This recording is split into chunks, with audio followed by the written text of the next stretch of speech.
Hello students, आज हम लोग डिस्कस करने वाले हैं साइबर लॉ और आईटी एक्ट 2000 के इम्पॉर्टेंट वाइवा के एमसीक्यूज क्वेश्चन, जो कि काफ़ी महत्वपूर्ण होने वाला है साइबर लॉ के वाइवा के लिए।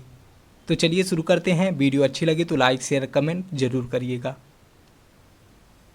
तो इसमें प्रश्न पहला है, what is the name of the IT law that India is having in the Indian legislature. Bharat के विधानमंडल में मौजूद आईटी कानून का क्या नाम है? तो इसका उत्तर हो जाएगा Indians information technology IT act 2000। Bharat के विधानमंडल में मौजूद आईटी कानून का नाम Indians information technology IT act 2000 है। Next question, in which year Indians IT act come into expanse. Bharat का आईटी अधिनियम किस वर्ष अस्तित्व में आया? तो इसका उत्तर हो जाएगा ईयर 2000, वर्ष 2000 में। भारत का आईटी अधिनियम वर्ष 2000 में अस्तित्व में आया। 17 अक्टूबर 2000 को भारतीय विधायिका ने एक अध्याय जोड़ने का विचार किया जो साइबर कानून को समर्पित है, जिसके लिए भारत का सूचना प्रौद्योगिकी आईटी अधिनियम 2000 अस्तित्व में आया। Next question, what is the full form of IT act 2000। IT act 2000 का पूर्ण रूप क्या है? तो इसका उत्तर हो जाएगा information technology act 2000। IT act 2000 का पूर्ण रूप इंफॉर्मेशन टेक्नोलॉजी एक्ट 2000 है।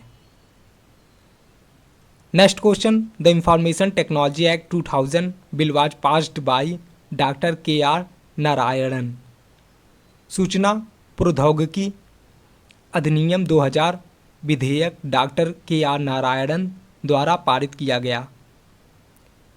दिस स्टेटमेंट इज ट्रू और फॉल्स। यह कथन सही है या गलत है? तो इसका उत्तर हो जाएगा यह कथन सही है। This statement is true. Bill को वर्ष 2000 में 9 मई को डॉक्टर के.आर. नारायणन द्वारा पारित और हस्ताक्षरित किया गया था। बिल को सूचना प्रौद्योगिकी मंत्री डॉक्टर प्रमोद महाजन के साथ प्रमुख अधिकारियों द्वारा अंतिम रूप दिया गया था। यह बिल कब पारित हुआ था? यह बिल 9 मई वर्ष 2000 में पारित हुआ था डॉक्टर के.आर. नारायणन द्वारा। इस बिल को डॉक्टर प्रमोद महाजन और प्रमुख अधिकारियों द्वारा अंतिम रूप दिया गया था। Next question, which of the following is not a type of cyber crime. निम्नलिखित में से कौन सा साइबर अपराध का एक प्रकार नहीं है? तो इसका उत्तर हो जाएगा इंस्टॉलिंग एंटीवायरस फॉर प्रोटेक्शन। सुरक्षा के लिए एंटीवायरस इंस्टॉल करना, ये जो है साइबर अपराध का एक प्रकार नहीं है। Data thief, forgery, damage to data and systems. Data चुराना, जालसाजी करना, डेटा और सिस्टम को नुकसान पहुंचाना, ये सभी जो हैं साइबर अपराध के प्रकार हैं। साइबर कानूनों को हमारी कानून पुस्तक में न केवल साइबर अपराधियों को दंडित करने के लिए शामिल किया गया था, बल्कि साइबर अपराधों को कम करने और नागरिकों को अवैध डिजिटल कार्य करने से रोकने के लिए शामिल किया गया था, जो दूसरों की डिजिटल संपत्ति या पहचान को नुकसान पहुंचाते हैं। Next question, cyber crime can be categorised into dot dot types. Cyber अपराध को डॉट डॉट प्रकारों में वर्गीकृत किया जा सकता है। तो इसका उत्तर हो जाएगा 2। साइबर अपराध को 2 प्रकारों में वर्गीकृत किया जा सकता है। पहला है पीयर टू पीयर अटैक और दूसरा है computer as a weapon attack. Peer to peer हमले में हमलावर पीड़ित उपयोगकर्ताओं को निशाना बनाते हैं। कंप्यूटर एज वीपन हमले में हमलावर द्वारा कंप्यूटर का प्रयोग किया जाता है। अवैध और प्रतिबंधित फोटो लीक, आईपीआर उल्लंघन, अश्लीलता, साइबर आतंकवाद आदि जैसे बड़े पैमाने पर हमले किए जाते हैं।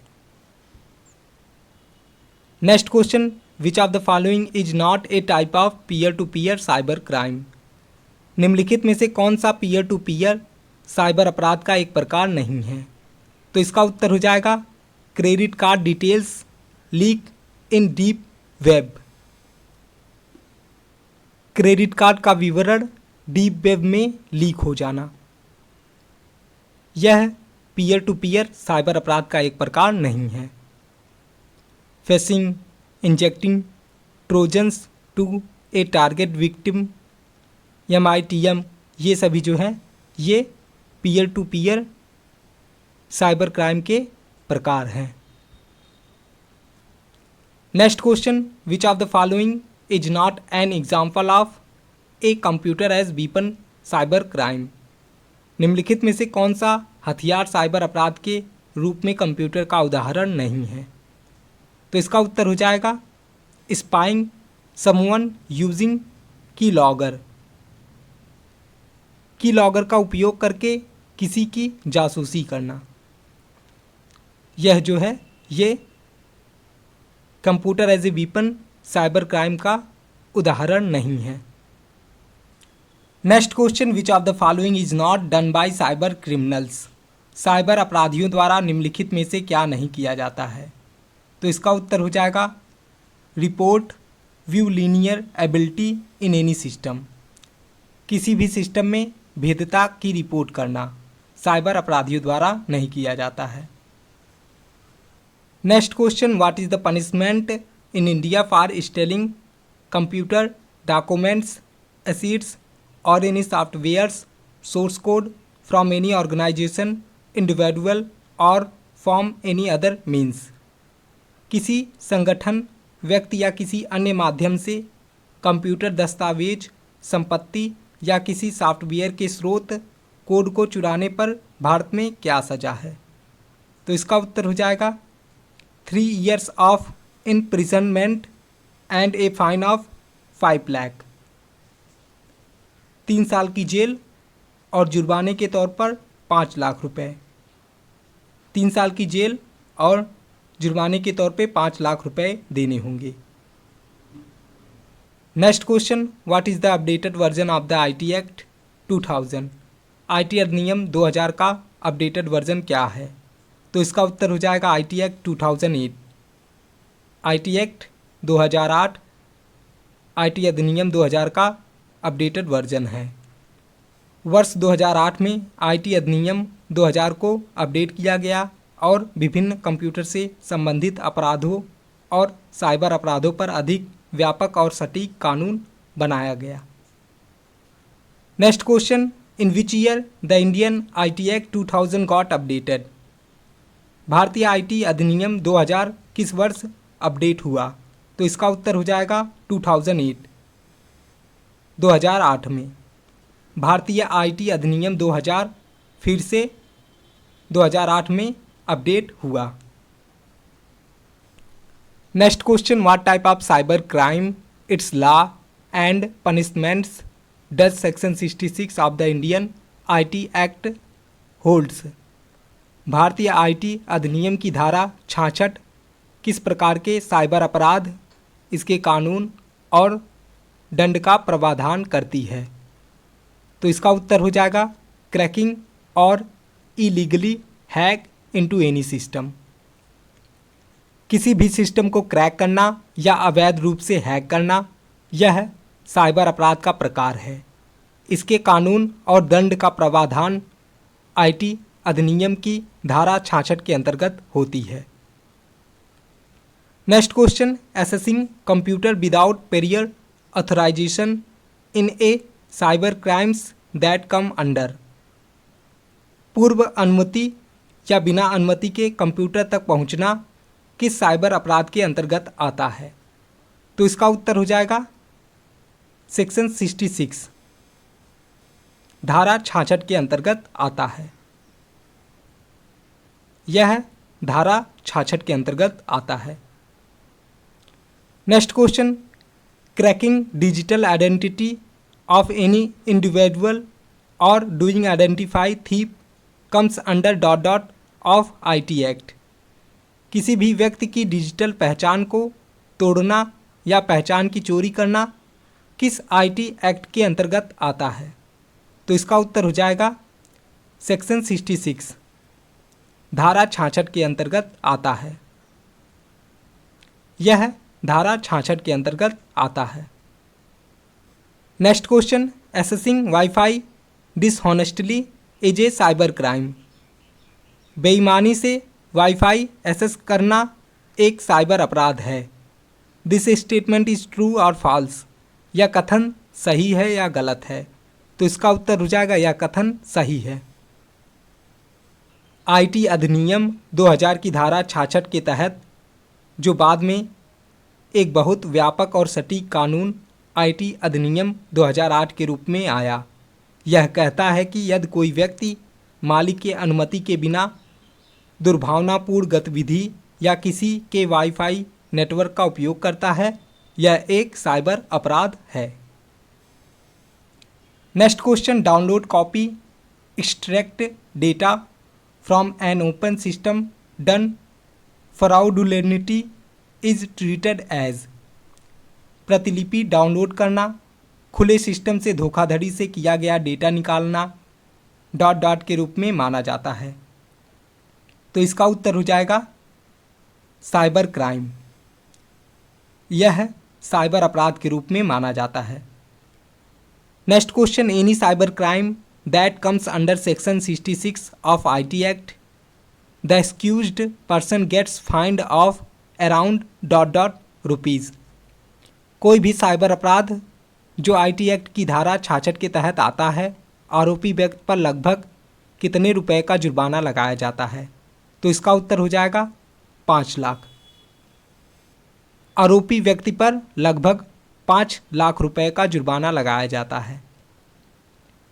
Next question, how many years of imprisonment can an excused person face if he comes under any cyber crime listed in section 66 of the Indian IT act 2000। यदि एक आरोपी व्यक्ति भारतीय आईटी अधिनियम 2000 की धारा 66 में सूचीबद्ध किसी साइबर अपराध के अंतर्गत आता है, तो उसे कितने साल की कैद का सामना करना पड़ सकता है? तो इसका उत्तर हो जाएगा 3 ईयर्स, 3 साल का। उसे 3 साल की कैद का सामना करना पड़ सकता है। Next question, any digital content which any individual creates and it not capable to the society, it's a cyber crime that comes under of IT Act। कोई भी डिजिटल सामग्री जो कोई भी व्यक्ति बनाता है और समाज को स्वीकार्य नहीं है, यह एक साइबर अपराध है जो आईटी अधिनियम के अंतर्गत आता है। तो इसका उत्तर हो जाएगा सेक्शन 67, धारा 67, जो धारा 67 के अंतर्गत आता है। Next question, IT act 2008 make cyber crime details more precious where it maintained if anyone publics sexual explicit digital content then under of IT act 2008 he has to pay legislate amount of fine. IT अधिनियम 2008 cyber अपराध विवरण को और अधिक सटीक बनाता है, जहां यह उल्लेख किया गया है कि क्या कोई स्पष्ट यौन डिजिटल सामग्री प्रकाशित करता है, फिर आईटी अधिनियम जुर्माना की वैध राशि 2008 किस धारा की तहत उसे भुगतान करना होगा? तो इसका उत्तर हो जाएगा सेक्शन 67A। जुर्माना की वैध राशि 2008 के धारा 67A के तहत उसे भुगतान करना होगा। Next question, if anyone publics sexual explicit type digital content it will cost that person imprisonment of years. यदि कोई यौन रूप से स्पष्ट डिजिटल सामग्री प्रकाशित करता है तो उस व्यक्ति को कितने वर्षों की कैद होगी? तो इसका उत्तर हो जाएगा 5। उस व्यक्ति को 5 वर्षों की कैद होगी। Next question, using spy cameras in malls and shops to capture private parts of any person comes under of IT act 2008। किसी भी व्यक्ति के निजी अंगों को कैद करने के लिए मॉल और दुकानों में जासूसी कैमरे का प्रयोग करना, यह किस धारा IT अधिनियम 2008 के अंतर्गत आता है? तो इसका उत्तर हो जाएगा सेक्शन 67। यह धारा 67 के अंतर्गत आता है। Next question, misuse of digital signatures for fraudulent purpose comes under of IT act. फर्जी उपदेशों के लिए डिजिटल हस्ताक्षर का दुरुपयोग किस IT अधिनियम के अंतर्गत आता है? तो इसका उत्तर हो जाएगा सेक्शन 72। धारा 72 के अंतर्गत यह आता है।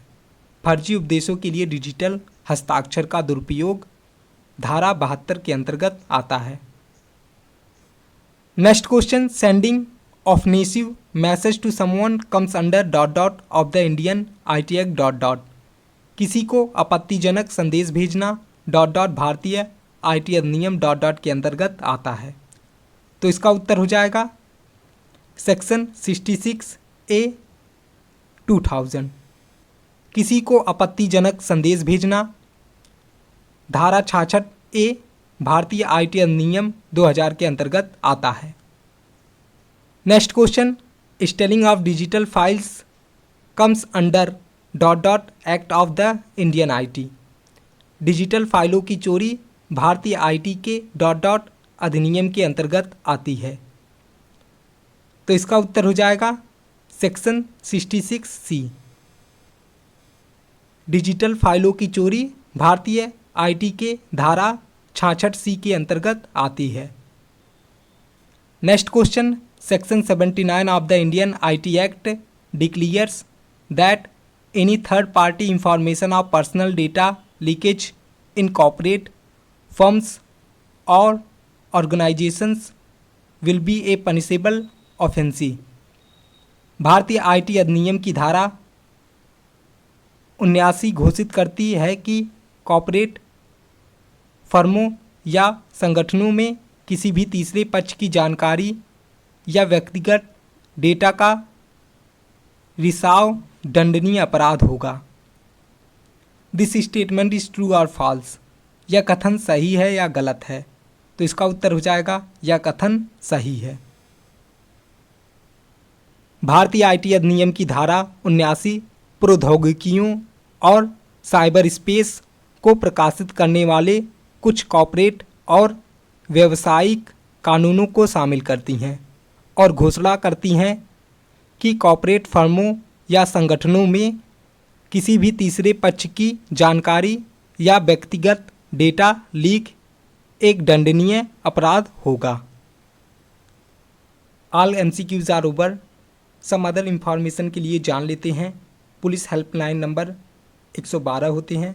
National cyber crime reporting helpline number 1930 होते हैं, जो कि 24 घंटे काम करते हैं। तो स्टूडेंट, वीडियो को यहीं पे समाप्त करते हैं। मिलते हैं अगले वीडियो में नए टॉपिक के साथ। तब तक के लिए धन्यवाद। Thanks for watching this video. Subscribe channel for more educational video.